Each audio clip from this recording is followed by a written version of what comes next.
Atomic nucleus. Atomic nucleus নিয়ে আজকে আমরা আলোচনা করব। ফার্স্ট এখানে জেনে নেব আমরা নিউক্লিয় বল এর ডেফিনেশন। নিউক্লিয় বল হলো এক ধরনের বল যা নিউক্লিয়নগুলিকে নিউক্লিয়াসের মধ্যে দৃঢ়ভাবে আবদ্ধ রাখে। অর্থাৎ নিউক্লিয়াসের মধ্যে যে নিউট্রন প্রোটন থাকে, ওই নিউট্রন প্রোটনকে এক জায়গায় দৃঢ়ভাবে আবদ্ধ রাখার জন্য যে বলের প্রয়োজন সেটাকে বলা হচ্ছে কি নিউক্লিয় বল। আচ্ছা, এবার একটা কোশ্চেন আমরা চলে আসবো, বা আমাদের একটা কনফিউশন মনের মধ্যে থাকে যে নিউক্লিয়াসের মধ্যে প্রোটন এবং নিউট্রন থাকে। ওকে, আচ্ছা, নিউট্রনের চার্জ আমরা জানি নিস্তড়িত নিউট্রন, এবং প্রোটনের চার্জ হচ্ছে পজিটিভ তড়িৎগ্রস্ত। তাহলে নিউক্লিয়াসের মধ্যে লক্ষ্য করো, নিউক্লিয়াসের মধ্যে প্রোটন কণাগুলি পজিটিভ তড়িৎগ্রস্ত হওয়া সত্ত্বেও পরস্পরকে নিউক্লিয় বিকর্ষণ করবে, কিন্তু তা হয় না কেন? কিন্তু বিকর্ষণ করে না। তাহলে ফার্স্ট এর আগে একটু আমরা জেনে নেব যে নিউক্লিয় বলের বৈশিষ্ট্য। এক নম্বর হচ্ছে নিউক্লিয় বল কি না, নিউক্লিয় বল শক্তিশালী বল এটা। দু নম্বর হচ্ছে কি, এটা স্বল্প পাল্লা মানে খুব কম দূরত্বের মধ্যে ক্রিয়াশীল। তিন নম্বর হচ্ছে এটা আধান নিরপেক্ষ, এবং চার নম্বর যে ভাইটাল পয়েন্টটা এটা হচ্ছে বিনিময় বল, সেটা আসবো পাই মেসন। ওকে, তাহলে এখানে যে কোশ্চিনটা আমাদের কনফিউশন মাঝে আসে যে প্রোটনগুলি পজিটিভ তড়িৎগ্রস্ত হওয়া সত্ত্বেও কেন তারা পরস্পরকে বিকর্ষণ করে না। তাহলে একজন জাপানি বিজ্ঞানী তিনি খুব দারুণভাবে ব্যাখ্যা করেছেন যে ইউকাওয়া লক্ষ্য করে এখানে ইউকাওয়া দেওয়া আছে। ইউকাওয়া তিনি বলেছেন যে এক্সচেঞ্জ ফোর্স, চার্জ বিনিময়। অ্যাকচুয়ালি ফার্স্ট এক নম্বর চলে আসি। এক নম্বর যেটা লক্ষ্য করো যে নিউক্লিয়াসের মধ্যে যে প্রোটন থাকে, প্রোটনটা অনবরত কি নিউট্রন, এবং নিউট্রন অনবরত কি হয় প্রোটন, অর্থাৎ রূপান্তরিত হয়। নিউট্রন প্রোটনে এবং প্রোটন নিউট্রনে রূপান্তরিত হয়, কিন্তু কীভাবে রূপান্তরিত হয় না, এদের মধ্যে একটা চার্জ বিনিময় হয়। এই চার্জ বিনিময় হওয়ার ফলে নিরন্তর পরিবর্তন ঘটে, এবং এটা খুব কুইক ঘটনা ঘটে হচ্ছে। এর ফলে কি নিউক্লিয় বলের সৃষ্টি হয়। আর দু নম্বর যেটা পাই মেসন নামে একটা কণা আছে, ওই কণা এক্সচেঞ্জের ফলে, পাই মেসন কণা নিরন্তর আদান প্রদানের ফলে বা চেঞ্জের ফলে এটা কিন্তু একটা কারণ যে নিউক্লিয় বলের সৃষ্টি হয়। তা চলে আসি এখানে লক্ষ্য করো যে পাই মেসন তিন প্রকারে হয়, প্লাস, পাই মাইনাস, পাই জিরো। এটা আমরা আগেই জেনেছি। এটা যে পজিটিভ চার্জ, এটা ধনাত্মক, এটা হচ্ছে ঋণাত্মক, এটা হচ্ছে নিস্তড়িত। ওকে, আচ্ছা, এবার এখানে একটা লক্ষ্য করো যে নিউক্লিয়ন আহিত বা নিস্তড়িত মেসন দ্বারা আবৃত। নিউক্লিয়ন মানে নিউক্লিয়নগুলি আর কি, প্রোটন হতে পারে, নিউট্রন হতে পারে। এবং ছবিটা লক্ষ্য করে দিলে বুঝতে পারবে এখানে নিউট্রন আছে, এখানে প্রোটন আছে, এবং তার চারিদিকে প্লাস মাইনাস মানে হচ্ছে এটা হচ্ছে পাই মেসনের মেঘ। এখানেও প্লাস মাইনাস পাই মেসনের মেঘ। তাহলে নিউট্রন এবং প্রোটনকে পাই মেসন কণা দ্বারা আবৃত অবস্থা আছে। তিনি এটা অনুমান করেছেন এবং ব্যাখ্যাও করেছেন। তো এখানে ঘটনাটা কি ঘটছে না, ঘটনা যেটা ঘটছে যে এই পাই মেসন যে কণাগুলো আছে, ওই নিউট্রনকে যে ঘিরে আছে বা মেঘ আবৃত করে আছে, বা প্রোটনকে যে ঘিরে আছে, ওই কণাগুলো, পাই মেসন কণাগুলো এক্সচেঞ্জ হচ্ছে, মানে ট্রান্সফার হচ্ছে, রূপান্তর হচ্ছে, আদান প্রদান হওয়ার ফলে কী হবে, নিউট্রন থেকে প্রোটনে এবং প্রোটন থেকে কী হয়, নিউট্রনে রূপান্তরিত হচ্ছে। তাহলে এটা খুব ইন্টারেস্টিং।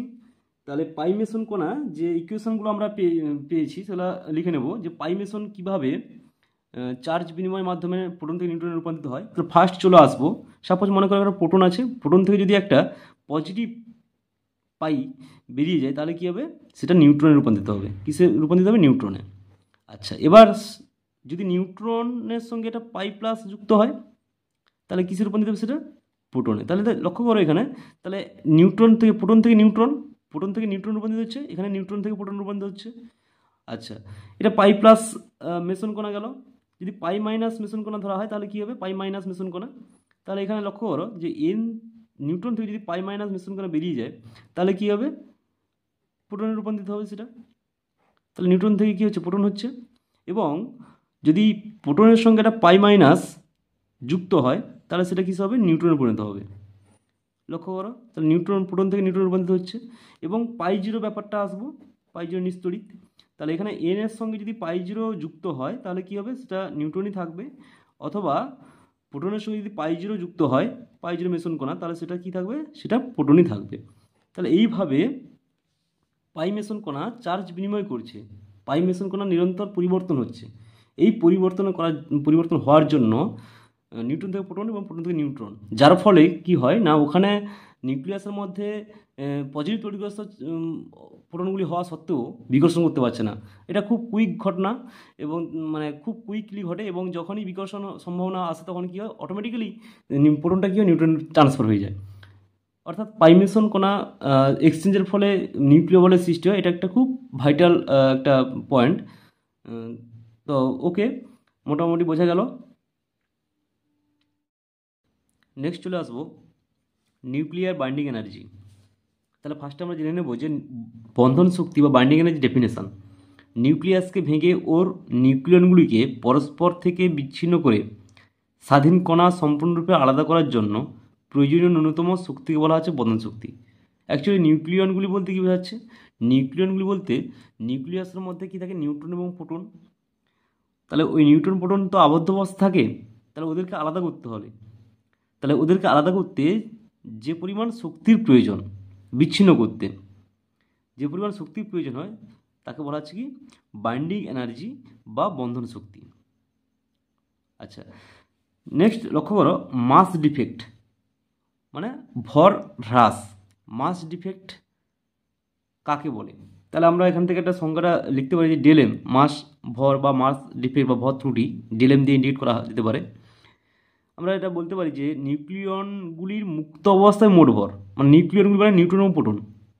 তা নিউক্লিয়নগুলি যদি নিউক্লিয়াসের মধ্যে যে নিউক্লিয়নগুলি থাকে ওদের যদি আলাদা আলাদাভাবে ভরটা সমষ্টি করা হয় আলাদাভাবে, তাহলে প্রোটনের ভর প্লাস নিউট্রনের ভর যে ভরটা পাওয়া যাবে, তাহলে মুক্ত অবস্থায় যে ভরটা পাওয়া যাবে আবদ্ধ অবস্থায় যে ভর অর্থাৎ নিউক্লিয়াসের ভর তার থেকে কি বেশি হবে। ওকে, তাহলে এটাকে বলা হচ্ছে কি ভর ত্রুটি বা ভর হ্রাস। আচ্ছা, এবার আমরা এই ক্যালকুলেশন চলে আসবো, রাশিমালা ক্যালকুলেশনে, যে ডেলএমের যে রাশিমালাটা। সাপোজ মনে করো একটা নিউক্লিয়াস আছে, মনে করো এখানে এক্স একটা নিউক্লিয়াস, এ হচ্ছে ভর সংখ্যা, জেড হচ্ছে পরমাণু ক্রমাঙ্ক, এটাকে বলা হচ্ছে ভর সংখ্যা, এবং জেডটা হচ্ছে পরমাণু ক্রমাঙ্ক। ওকে, এবং এ মাইনাস জেডটা হচ্ছে কী হবে, এখানে নিউট্রন সংখ্যা, ভর সংখ্যা থেকে পরমাণু ক্রমাঙ্ক বাদ দিলে এ মাইনাস জেড নিউট্রন সংখ্যা, তাহলে ভর সংখ্যা এ, যেটা পরমাণু ক্রমাঙ্ক, এবং জেড সংখ্যা প্রোটন সংখ্যা হতে মানে বলা যেতে পারে। আচ্ছা, সাপোজ মনে করো একটা প্রোটনের ভর হচ্ছে এমপি, তাহলে এখানে জেডটি প্রোটন আছে মনে করো, তাহলে প্রোটনের মোট ভর কত হবে, জেড ইন্টু এমপি। ওকে, আচ্ছা, একটি নিউট্রনের ভর হচ্ছে এমএন, তাহলে এখানে নিউট্রন সংখ্যা হচ্ছে এ মাইনাস জেড, তাহলে এ মাইনাস জেডের ইন্টু কী হবে এমএন, তাহলে মোট নিউট্রনের ভর পেলাম। এবং নিউক্লিয়াসের ভর ধরে নেব, নিউক্লিয়াসের ভর ধরবো কত, বড় এম। তাহলে লক্ষ্য করো, তাহলে এখানে প্রোটনের মোট ভর পেয়ে গেলাম, নিউট্রনের মোট ভর পেয়ে গেলাম, এবং এটা হচ্ছে নিউক্লিয়াসের ভর, বড় এম ধরলাম। এবার ইকুয়েশন চলে আসবো যে ডেলএম ভর ত্রুটি কী ছিল, ডেলএম সমান আমরা কী লিখতে পারি, ডেলএম সমান, তাহলে নিউক্লিয়নগুলি মুক্ত অবস্থায় মোট ভর, তাহলে মুক্ত আলাদা করলে নিউক্লিয়নগুলি যদি আলাদা করে দেওয়া হয়, তাহলে প্রোটনের মোট ভর প্লাস নিউট্রনের মোট ভর এদের ভরটা কী হবে না, আবদ্ধ অবস্থায় ভর বা নিউক্লিয়াসের ভর অপেক্ষা বেশি হবে, তাহলে মাইনাস বড় এম, মাইনাস কী হবে, মাইনাস বড় এম। এটাকে বলা হচ্ছে ভর ত্রুটি, এটা ভর ত্রুটির রাশিমালা। এটা কার রাশিমালা, এটা হচ্ছে ভর ত্রুটির রাশিমালা।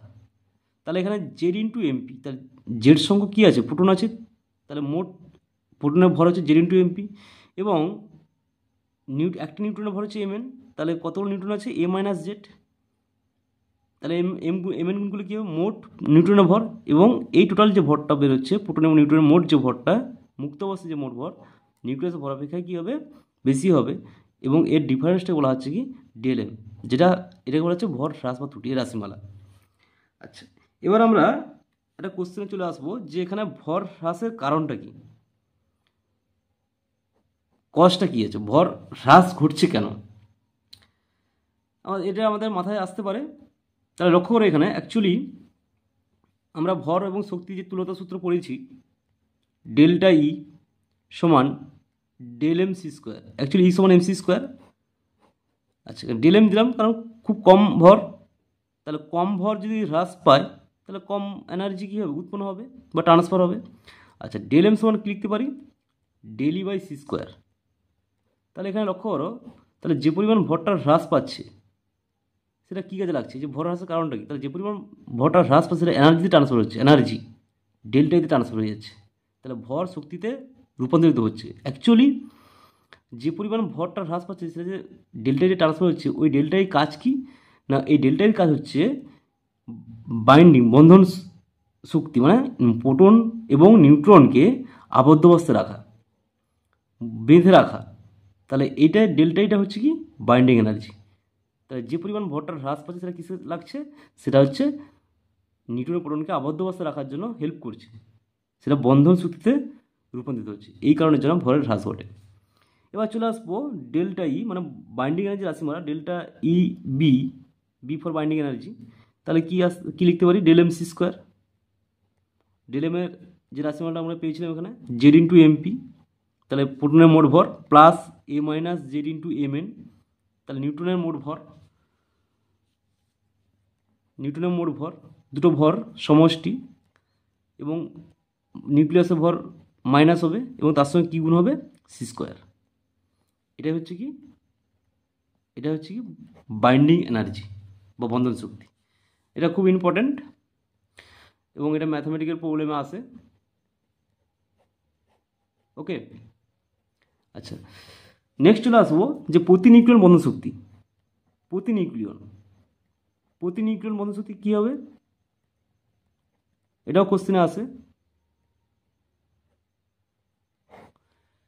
ডেল্টা ইবি, তাহলে বাইন্ডিং এনার্জি যদি ভর সংখ্যা দিয়ে ভাগ করে দেওয়া হয় তাহলে আমরা কী পেয়ে যাবো, প্রতি নিউক্লিয়ন বন্ধন শক্তি। এবার এখানে ক্যালকুলেশনের সময় একটু আমাদের মাথায় একটু খেয়াল রাখতে হবে, অনেক সময় কি হয়, এমপি, এমএন এবং এম নিউক্লিয়াসের ভর এগুলো সব কেজিতে দেওয়া থাকে। যদি সিম্পলি কেজিতে দেওয়া থাকে তাহলে আমরা কী করবো, সি স্কোয়ার গুণ করে দেবো, কেজিতে বার করবো মানটা সি স্কোয়ার গুণ করে দেবো। সাপোজ মনে করো যদি অ্যাটমিক মাস ইউনিট বা ইউতে দেওয়া থাকে তাহলে কি তখন কিন্তু কেজিতে, তখন সি স্কোয়ার গুণ করার দরকারই নেই। অটোমেটিক্যালি আমরা কী করবো না, ইউ থেকে একটা এনার্জি পাওয়া যায়। তাহলে আমাদের মনে রাখতে হবে যে 1 ইউ সমান 931 মেগা ইলেকট্রোভোল্ট, এটা সংক্ষেপে ইউ বলা হয় বা অ্যাটমিক মাস ইউনিটও বলা যেতে পারে। তাহলে এটা আমাদের মাথায় রাখতে হবে যে 1 ইউ সমান 931 মেগা ইলেকট্রোভোল্ট। তাহলে আমরা এখানে সি স্কোয়ার না গুণ করে অলরেডি কী হবে না, যে পরিমাণে ইউটা পাবো সেটা 931 গুণ করে দিলে আমরা কিন্তু সেখান থেকে বাইন্ডিং এনার্জি খুব সহজেই আমরা এটা ক্যালকুলেশন করতে পারবো। তাই এই দুটো জিনিস আমাদের মাথায় খেয়াল রাখতে হবে। ওকে।